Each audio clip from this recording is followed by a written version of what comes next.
So there's few questions here, kind of a range of different questions.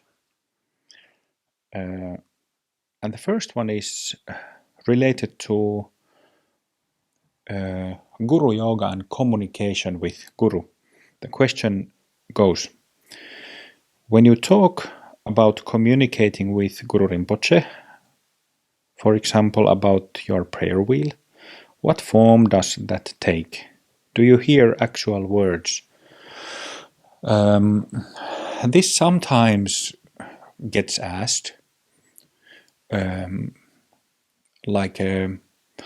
been very open, I think in retrospect, too open about this aspect of my work, and of which of course is related to everything I teach, so open heart.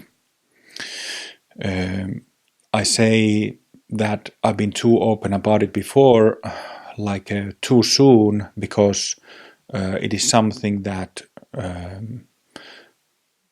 has been talked a lot and has drawn, I think, too much attention and inevitable negativity, especially in online discussion.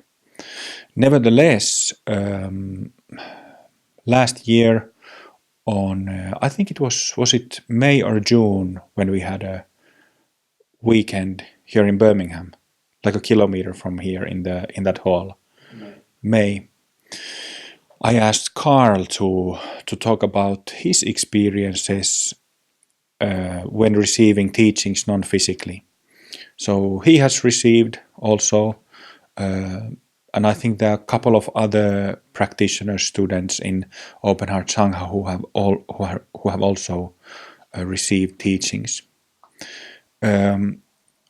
Always when discussing this topic, I always say that the actual communication, being able to discuss through telepathic discussion or thought transference, that is not the main point of Tantric Guru Yoga. So, one shouldn't be concerned or get carried away by the idea that, I can communicate with and talk with non-physical Mahasiddhas. So the essential point of Tantric Guru Yoga is to be in connection and receive through their presence, receive their blessings, which is a pointer, like a pretty compelling and effective and useful pointer to our own natural condition. That is always the main point of both physical and non-physical gurus, Mahasiddhas. So I realized that before we started, I told a little story related to my prayer wheel about Guru Rinpoche, and I was kind of thinking whether to say it or not, because I knew that if I did, there would be a follow-up question, which is not bad, but I've just had to address too much bullcrap because of talking publicly about this aspect of my life and my work, that I kind of felt that I have started to feel that I have started feeling being less open, being less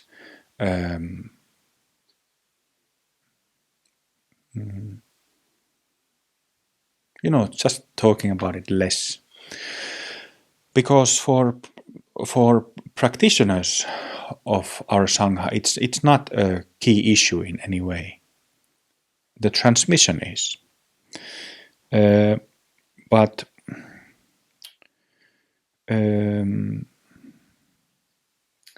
do I hear actual words?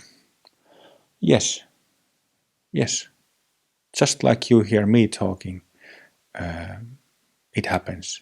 So there are different ways of communicating and communicating with non-physical masters as well as other kinds of beings. You know, there are shamans and healers and so on who communicate with a range of different kinds of non-physical beings. But I have never been interested in communicating anyone else than Mahasiddhas. I just never had that inclination. But as you know, some healers and shamans and angels are pretty popular nowadays. Angel healings and angel cards and so on, intuitive messages, channeling, those kind of new age things. So it's certainly possible. And maybe I'll just wrap this up by saying that personally, I've experienced two kinds of two forms, which are telepathic discussion, just discussing without moving my lips, my physical lips, and thought transference or image idea transference. You know, it just pops into my mind. I think that's enough for that. Second question: how does the empowerment for physical exercise, Dzogchen empowerment for physical exercise, affect doing exercise? It's a good question. How many of you have received the Song of the Vajra empowerment? Good, most of you. So what happens when you read it?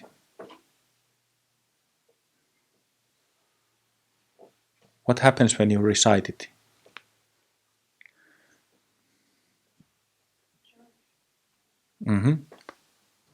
Anyone else feel that charge? And how does the charge feel?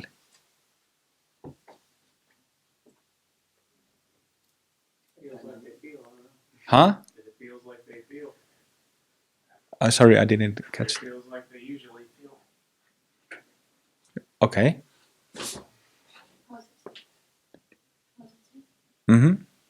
Clarifying, maybe?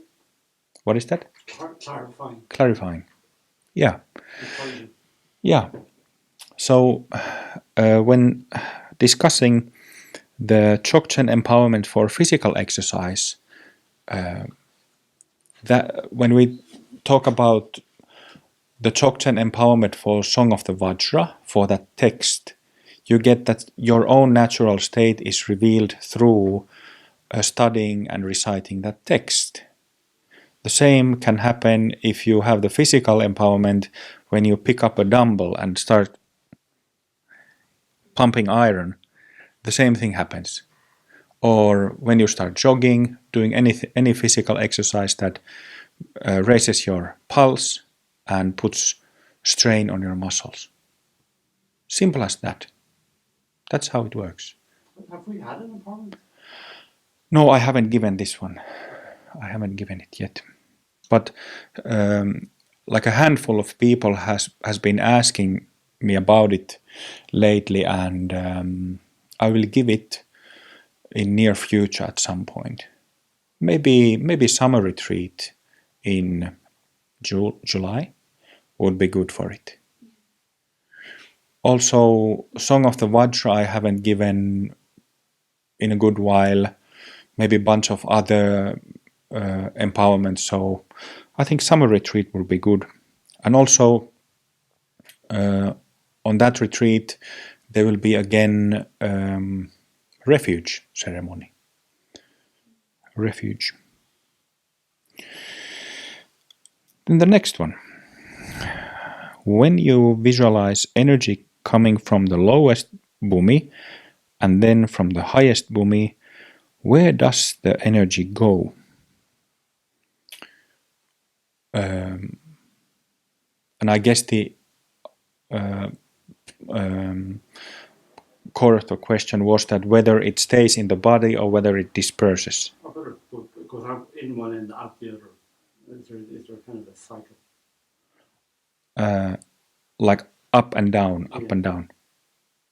Well, when you're drawing in energy from the bottom, does it go out the top, and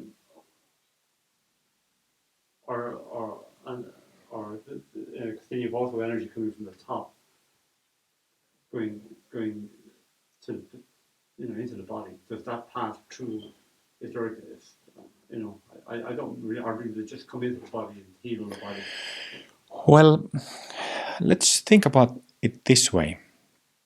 So we are connecting the pillar below the body and above the body. And then we are also through the diamond body and diamond aura, we are addressing this part of our subtle body with all the nadis and channels and centers in them. So if you visualize the whole picture of it, it's this one tall and wide pillar that our physical body is at the center of it. Then at the center of the physical body there is the heart. How should I describe the meaning of heart? Sort of like I wouldn't say center hinge, but like a center piece. Heart as a centerpiece of this whole complex. So the pillar from below and pillar from above, it connects with the heart as well as all other centers through many channels. So, and then these channels, they spread out to the aura 360 degrees horizontally and vertically, and from that aura they extend beyond this big bubble, this individual energetic bubble beyond our aura, connecting with all other sentient beings. So how does the energy move in this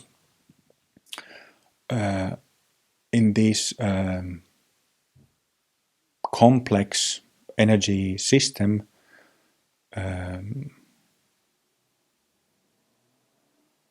The thing with blessings, whether blessings come from our own innate Buddhahood, which is Mahasiddha Bhumis, whether it comes from gurus or deities, the thing with this energy is that,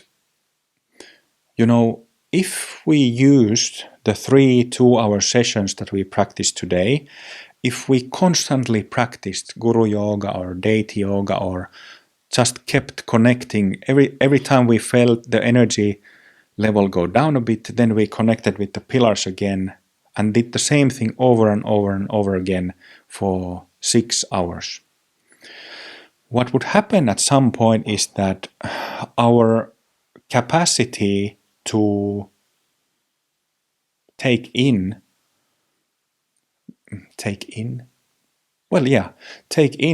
that capacity would at some point come to its end. Sort of like we have a tea mug and we put tea in it and keep pouring it, and at some point it will spill. That would happen. And that's how it should be, We can't and we don't need to take in energetic charges indefinitely. There's no purpose for that. So that's how it goes. So it remains in the body. So the energy, yeah. Yeah, but it depends. This is actually an interesting yogic experiment for you to test how much charges you can take.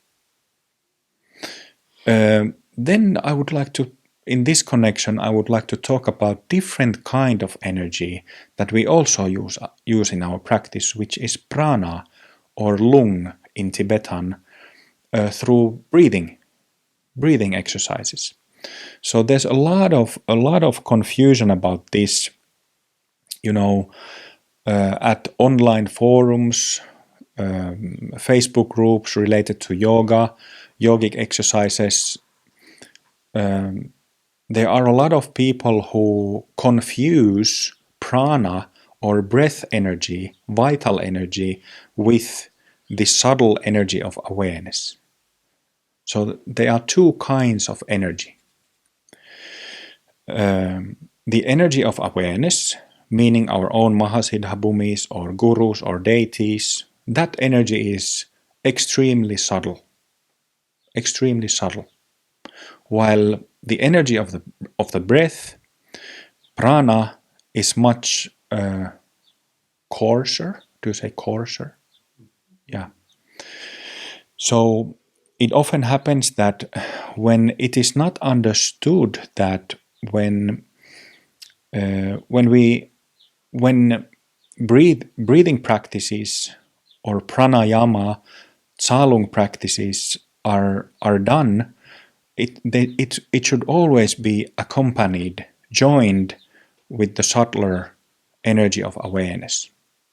If we only cultivate prana, which can be through physical exercise, like demanding physical exercise, or yogic breathing practices, pranayama, then it will at some point cause some problems. Because the thing is that when we use the tea mug analogy, if we pour in energy of awareness, it will spill. If we fill it with energy of the breath, prana, it will start breaking the mug when it becomes filled. And it will actually break the mug, This is the so-called Kundalini problems or Kundalini syndrome, what people talk about. And actually the word Kundalini is a false word, because Kundalini is a Sanskrit word that refers to the coiled. It literally means coiled. So there is this one reservoir of energy of awareness at the bottom of the body, coiled, and this Kundalini energy,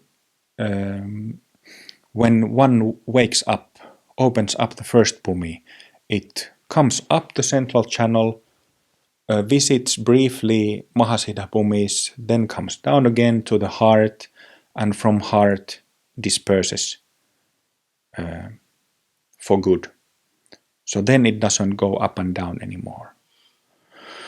This is discussed both in Hindu and Buddhist Tantra, this phenomena. So when it's discussed or named these pranic problems, breath energy problems, when it's called Kundalini problems, Kundalini syndrome, it's a false word, because Kundalini is just like the awareness, energy of awareness itself. It's soft and loving and harmonious, and it can only bring increased clarity and compassion, love, all these qualities of awareness. So this is why traditionally, both in Hindu Tantra and Buddhist Tantra, prana practices, breathing practices, are never ever separate from using mantras or prayers. They are always practiced together. Because when those are practiced together, just like we do in open heart yoga, we chant mantras, we ask blessings of the gurus, connect with Mahasiddha bhumis. Just in one chakra practice that we did in the last session, we filled the body with pure energy with deep breathing while chanting mantras. Right? So when mantras and prayers are used together with deep breathing, even strong breathing like fast, it keeps the prana in check. Then it cannot, it nullifies the prana in the sense that then it cannot cause problems. I have talked about this. It's a huge misunderstanding in the field of, well, yoga is pretty popular nowadays. Hatha yoga, different kinds of exercises, and people get into trouble with this thing, not understanding what is really going on, not understanding that there are two kinds of energies, but traditionally they have always been practiced together. And actually, one of the downsides of commercial yoga is that, as well as mindfulness boom has been criticized of the very same thing, that you can't just take a bit of here and a bit of there and just make a secular yoga or secular mindfulness. People end up in problems because of this. So, yeah, and they end up in problems because of this reason. Okay. Can you say a bit about what happens when one dies? Death. Yes, I can. So, death obviously can occur in different ways. Death can be a process and even a lengthy process. If it's death that comes about after a long illness, it's a quite different kind of process than if somebody dies in an accident. Sort of like instantly, dies instantly, unexpectedly.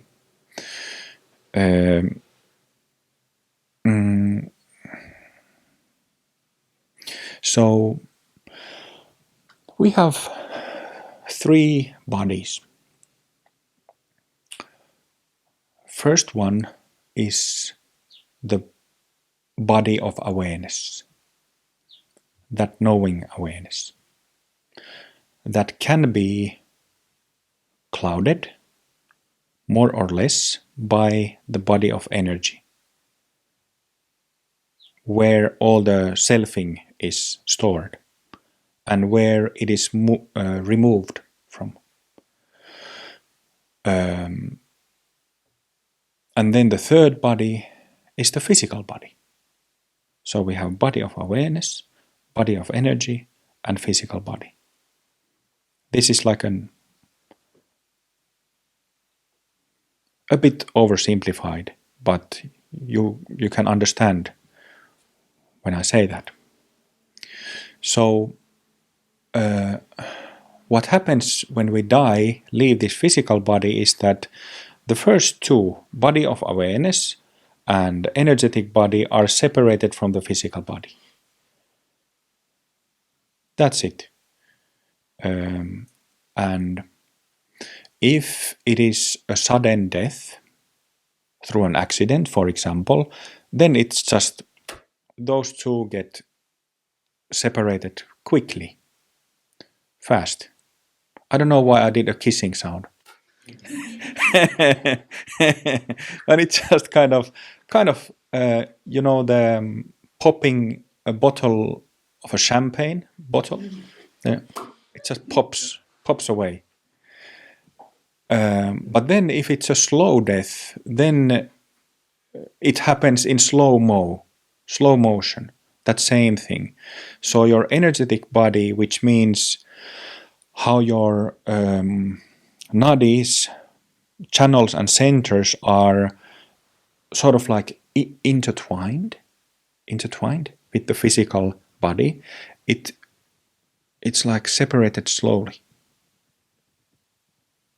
like this, until even the last thread separates. So this process of slow separation, there's a really good classic explanation of it in Tibetan Tantra. It discusses different experience that comes with it. How does it feel when these elements are, how the energy body is separated from the physical body. So it contains things like you become cold, you become very thirsty, you become extremely tired, and of course you lose your visual capability if you have it at that point. And then, when all these experiences come, finally it separates completely. It is not really, well, I guess it's useful to look to those traditional accounts, how it's explained, but from the Dzogchen point of view, the knowing stays. I often talk about this. Last night I was talking about that the knowing is the same and is always there during thinking, feeling, dreaming, deep sleep, and what else did I list? Yeah, being born and die. So the knowing is there and can be, the natural state can be recognized also, during death, during this separation of energy body and physical body. So when that separation happens, what is the actual experience? So now our senses of touching or feeling and hearing and seeing happens through the physical sense organs: eyes, ears, skin, nose, and taste, a mouth, tongue. So all these sensing abilities you will have after you die. Maybe I should mention at this point that in open heart yoga level 3, there is the so-called POA practice, PHOWA, POA, which is the yogic technique of leaving the body at death. So you can consciously, purposefully leave the body when the karma of the physical body is up. So this is practiced. Those who have learned all 3 levels practice this technique every day in their practice.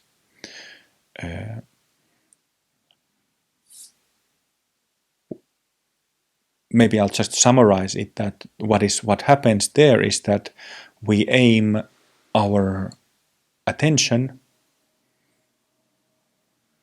What do you call it when you have a slingshot?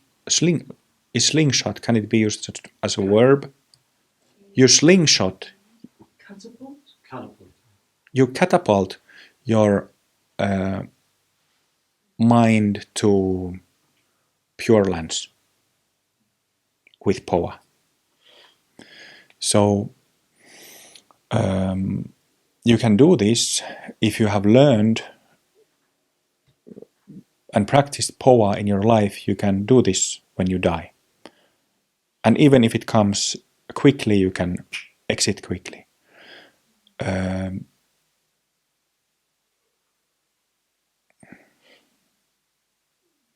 So when you leave the body, you will still have sensing and thinking, all the mental and emotional capabilities that you now have. That doesn't change. What changes is that you simply discard this physical body. Just like you discard it every night when you go to bed. But what happens then? If someone has a connection that has been cherished through practice during one's life with Guru Rinpoche, Yeshe Tsogyal, any other master such as Jesus, then this karmic connection with that master will be immensely beneficial when one dies. It's usually the master, him or herself, that comes to get you, or who draws you non-physically to herself or himself. So when you leave the physical body, you might instantly find being in the presence of Guru Rinpoche or whoever master one is practicing or has been praying to. And what happens from there onward? Obviously, if you end up in a company of a master, you can continue your practice and,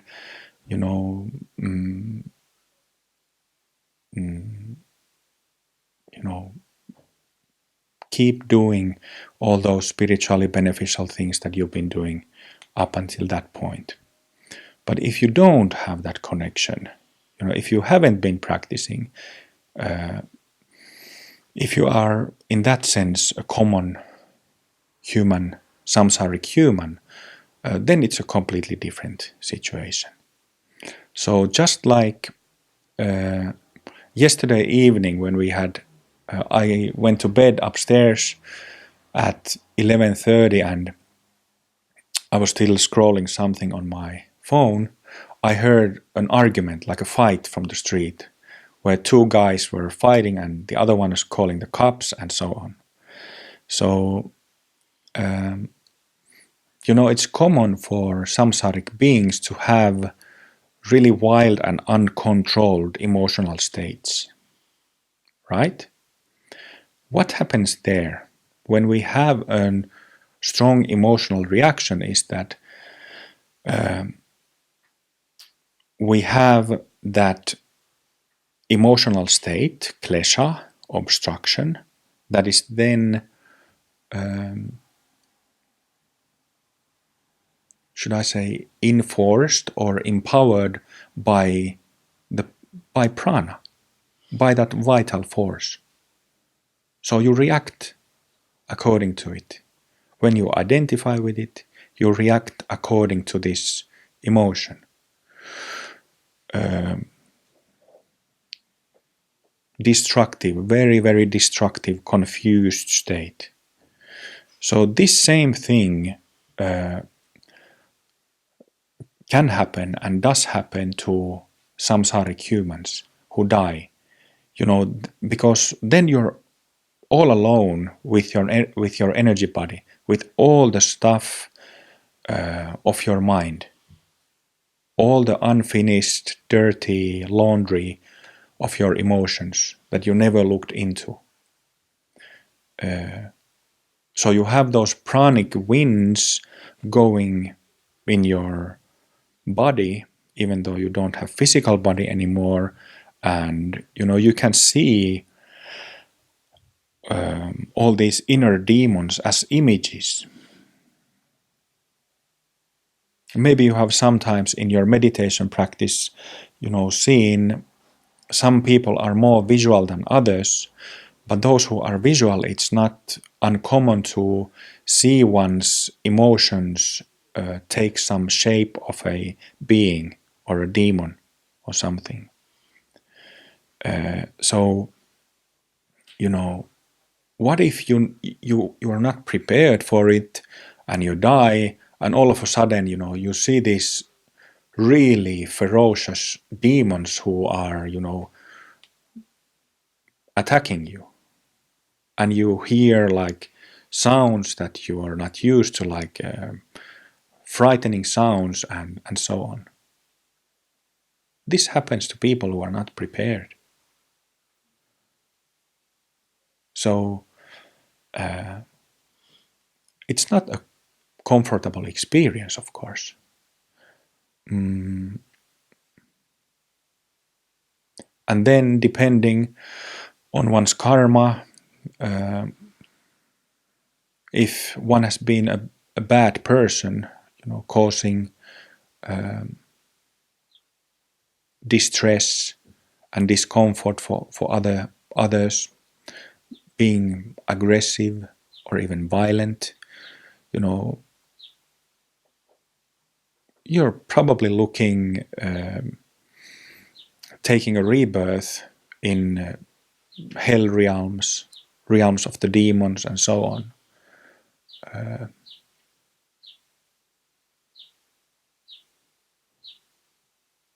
Not in places that have birds and flowers and peace.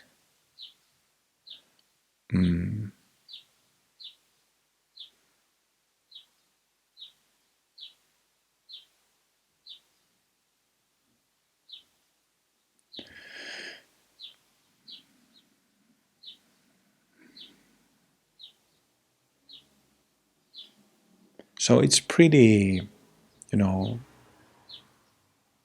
can be pretty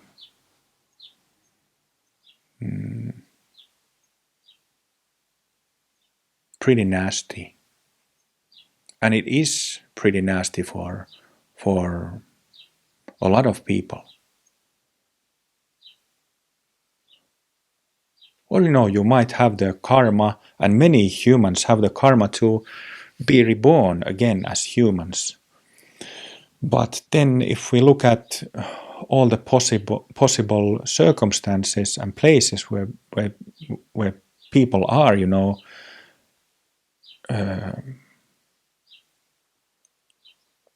if you end up as a very poor people in third world countries,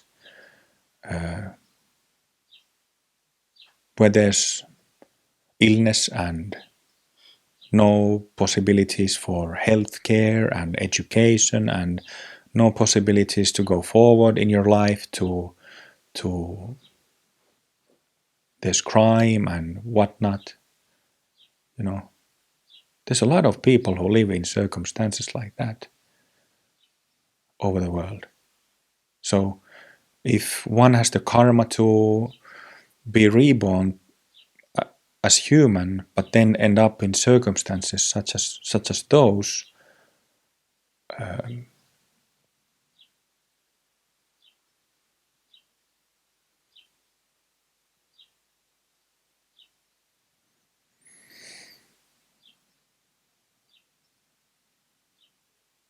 and even if one has some positive karma and possibly have access to education and has wealth, money, with money you can make your life a little bit less. You can take care of basic necessities and even get some extra pleasures with money. But as we have seen, as we know, people won't become happy just from having money or being able to do stuff with money. Sense pleasures are fleeting. So can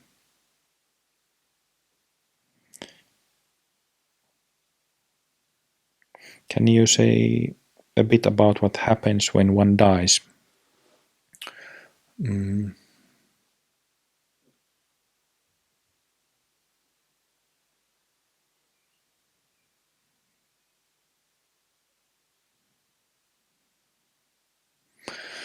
I think there is a record when someone once asked Maciek Labdron that when did the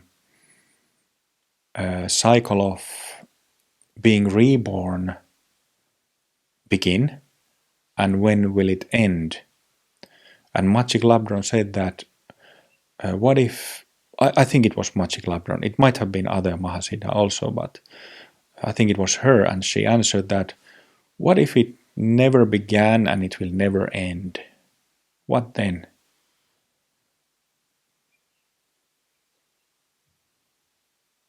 The question is, how will we, how will we,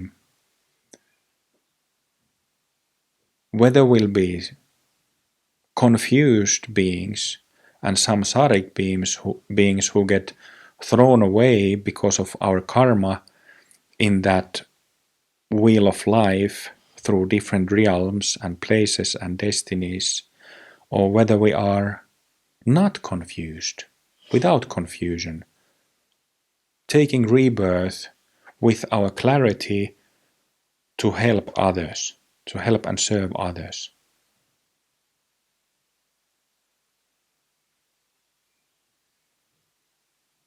Because everybody wants happiness, everybody wants to get out of the wheel.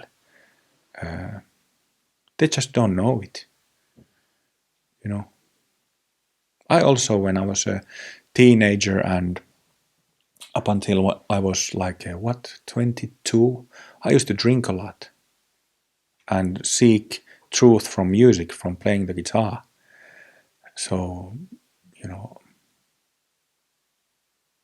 I was pretty desperate in my search through music and alcohol. But that's all I knew, really. Like I'm sure all of us here have similar experiences, trying to find contentment from momentary solutions. And everybody's doing that, everyone.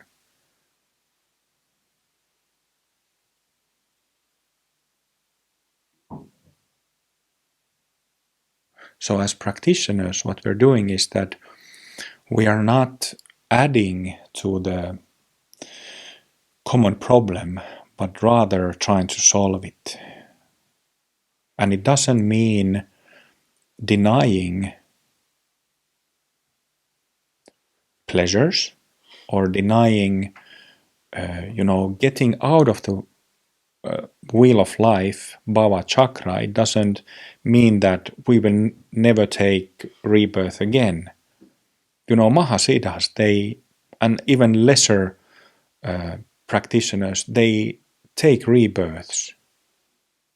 In Tibetan, it's tulku. So, practitioners take new births voluntarily to help. Simple as that. I think it's a better option that way.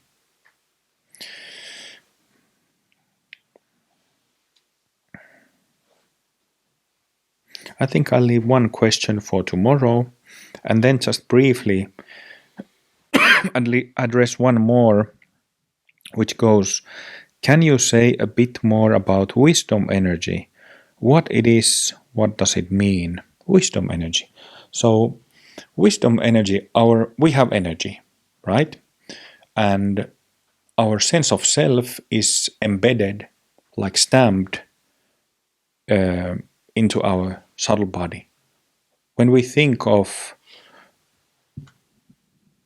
a channel, a nadi, there's like literally stamps on it, like engravements. So engravings. So when those engravings are there and energy flows through that nadi, it always hits those engravings, causing stuff arise in our mind, possibly causing identification and reaction according to that engraving. If it's an engraving of anger, anxiety, greed, whatever, that's how it happens. So, but when we erase sandpaper those engravings from this nadi, that nadi, those nadis, this big sandpapering cleaning process, then there won't be anything anymore. there. The energy flows freely. No more identification and reaction happening.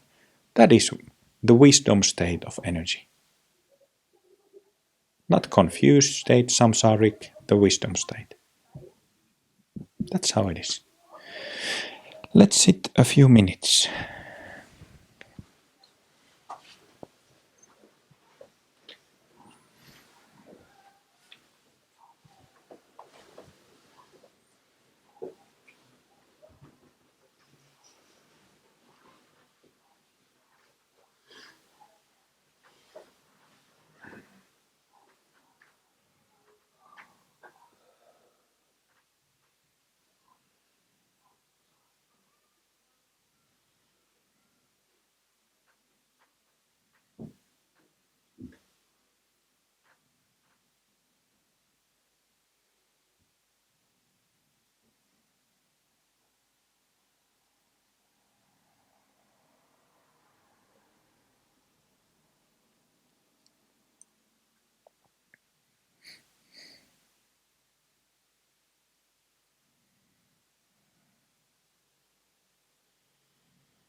A few deep breaths.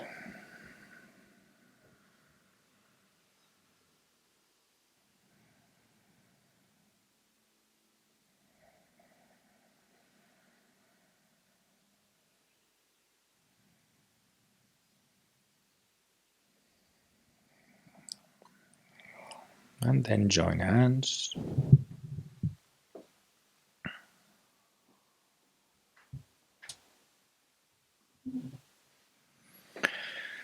Let's take a break until 4.